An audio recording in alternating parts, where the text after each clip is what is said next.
Welcome to the Focus on Greatness podcast with me, Hiram Roche. This podcast, we encourage fathers, husbands, believers, and entrepreneurs to be able to walk into their God-given potential. Hey everybody, how you doing? And welcome to the Focus on Greatness podcast. I am your host, Hiram Roche, also known as HR. And listen, I am excited as always to be here with you, my Greatness Tribe. And I am excited about our conversation on tonight. And so we're going to jump right into it. But before we jump in, I want to ask you to do me a favor. I need you to share this with somebody. Share this with somebody automatically.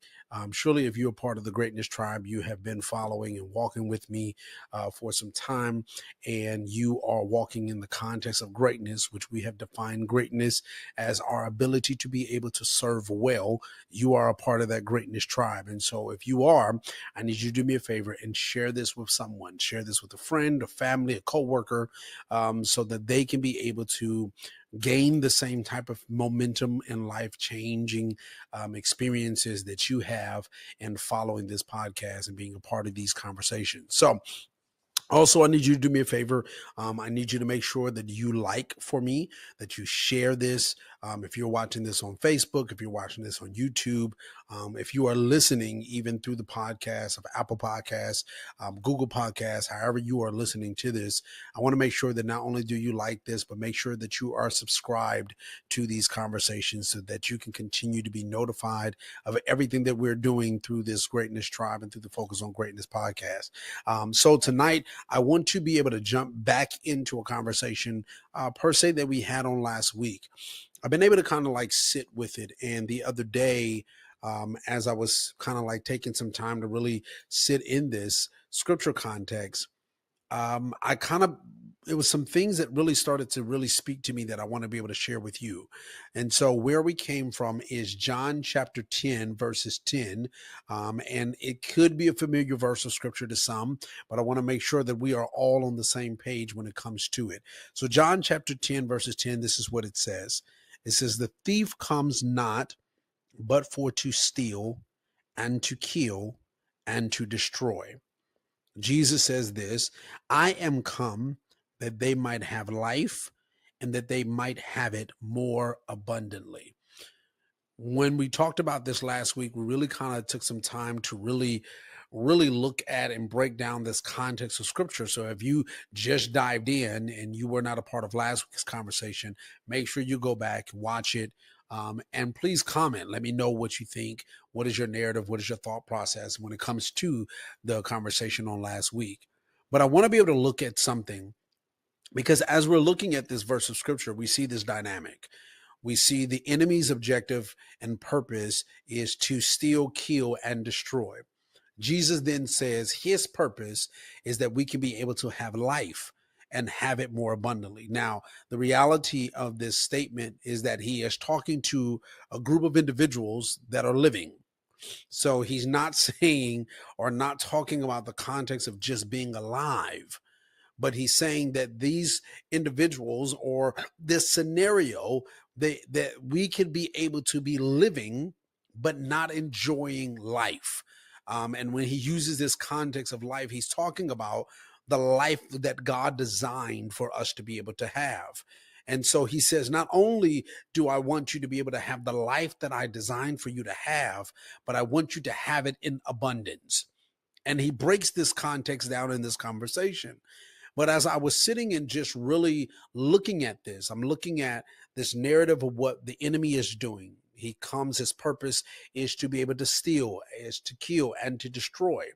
Jesus says, but my objective and my purpose is for you to be able to have life and to be able to have this life more abundantly. So when we look at this dynamic, the question then that I started to really look at is, if we're not having life, then that means we're just living. And if we're just living and not having the life that God designed, then the question for me was, then are we just surviving? And if we are just surviving, then what defines survival? Like, what defines us just existing or just surviving when it comes to life? So I wanted to be able to look this up first. so that we can all be on the same page. As I looked this up through Webster's dictionary, nothing specifically deep, but just looking it up through Webster's dictionary, what I realized is that there's a consistent pattern when we look at this phrase or this statement, being able to just survive. Here's one of the definitions that it gave or it leaves to us. It says this: when we talk about the word surviving, this is what it says: remaining after another or others have ceased existence, operation, or use. I'm going to read that again. Remaining after another or others have ceased existence, operation, or use. Here's another definition that is used for this word. One of the other definitions is still living after another or others have died or died out. So here's the context when it's saying based on this definition, for us to just be surviving is us still living after things have died. Again, the enemy's objective, his purpose, is to steal, kill, and destroy. Last week, when we had this conversation, we talked about this context that there are certain things that the enemy has probably stolen, has probably killed, probably even tried to destroy, and there's a purpose and reason why he's doing this. But in the context of us looking at this and watching this, if the enemy stole our joy, let's just use that for an example.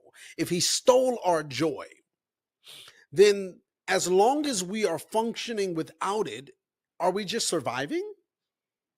If the enemy stole my peace, then am I just surviving without my peace? Because the life that God wanted to be able to give unto us is a life full of peace, is a life full of joy, right? It comes with that package. So then the question that I had to start asking myself is, am I just surviving? Have I just been trying to just survive? And when we look at some practical context of when we look at this thought process of just surviving, right?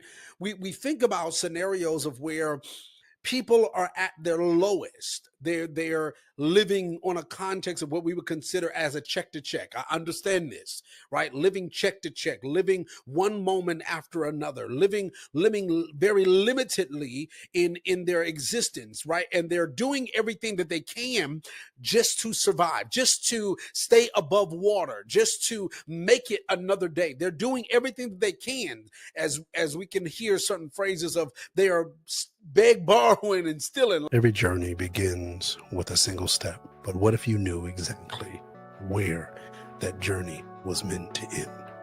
I wrote the book for people like you, people that have dreams, people that have goals, people that want to walk in their own business, create their own legacy, but just don't know where to start. This book is a handbook. It's a bunch of tools that gives you the steps that you'll need to be able to walk into the destiny, the dream, the life that you desire and should have for you. And start with the finish in mind.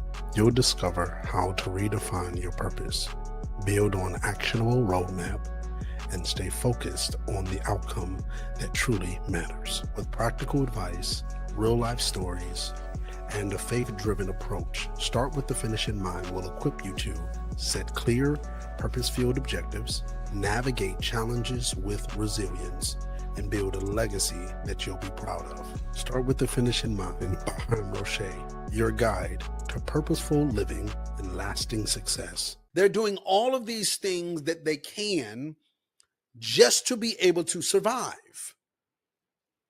And so the question that I had to really start looking at myself in this dynamic, and the question that I even posed to you as we're having this conversation is, are you just surviving? Or are you living the life God designed for you to live?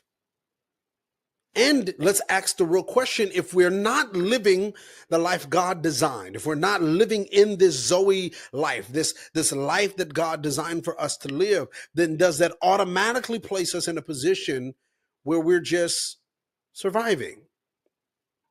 Are you just surviving at your job? Or are you living the life God designed? Now, I'm not talking about a life without struggle and strain. That's called life. Everyone has struggles and strain. But are you living where you feel like at any moment you could break?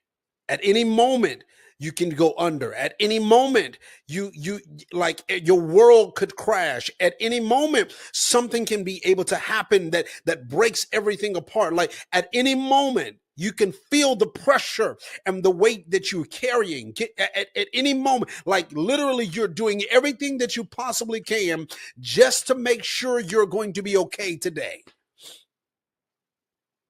I know how this feels. That's why I'm asking the question. Where in one moment you could be happy, in another moment you could feel sad, and another moment you're stressed out, and another moment you're going through this, and another moment you're feeling this way, and it's these up and downs all over the place type thing where you're feeling like literally like one moment you can breathe and you're above water, and the next moment you feel like you're suffocating by life. Or are we just surviving? Or are we living the type of life that God designed? And then the question that we have to ask ourselves is, if we are just surviving, what are we holding on to? What are we trying to be in control of that we're not willing to allow God just to be God in? What is the things that we are not paying attention to that has probably affected where we are in our walk, in our relationship, and the things that we're going through? Like I remember my mentor used to say this to me: "Hey, Hiram, if you ever start to feel the pressure of life, if you ever start feeling overwhelmed, you need to check your distance. Check the distance between you and God. Because yes, you're going to feel some form of weight, but I'm not supposed to feel the full weight of my problem. I'm not supposed to be feeling the full weight of life, because he cares for the things that I care for. He's taking on some of the burdens as we walk this thing out together. That's what he said he would do. But majority of the time, what ends up happening in this distance is we start carrying all of the weight, and it gets to a point where we're just surviving every moment, every day, just surviving. Stressed out because we can't figure out how to get out, how to make it, what to do next. We're just surviving. But Jesus says the enemy has stealing things from you, has tried to kill things out of you, has tried to destroy places in your life. And it has left you in this position where you are stuck in the middle, because he has done all of these things. And now you are just still remaining after the thing died. You're still remaining after the thing has been killed away or stolen away. You're still remaining after it has been destroyed. But you're in this middle place because you haven't stepped over and taken advantage of the life that I want to give unto you. I have come that you may have life, and that you may live this thing more abundantly. So are we just surviving? Or are we living the life that God intended for us to have? Tonight, I didn't even want to be long. I just wanted to ask a question. Where are you? Does everything feel like it's a struggle? Everything feels like you're crawling out of a hole that seems like it just never ends? Or do you feel the help and the assistance of God while you're going through might be a tough time, a struggle, a season that you're in? But you see how God is keeping you, how God is moving on your behalf. And even though it might be hard, I can still feel the life of God, the assistance of God. Or are you out here trying to do it yourself? My prayer to God tonight was, God, Being out of your presence, I know it's just surviving. Not being in the right space and place with you. I'm just surviving. I know we can't live without you. How do I know? The scripture says it's in him that we live and that we move and that we have our very being. Our life, the life is in God.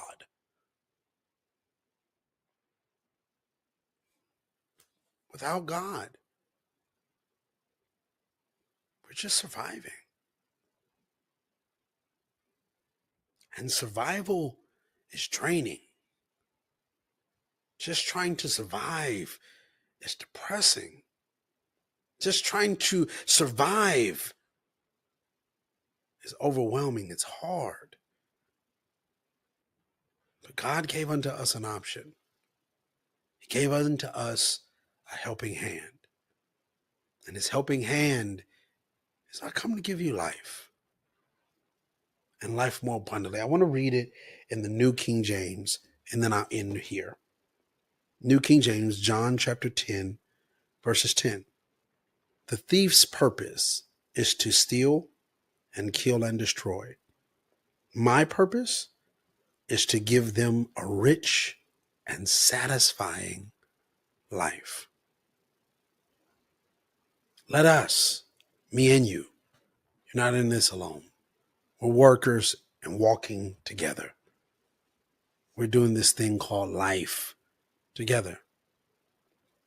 Let us both stop just surviving.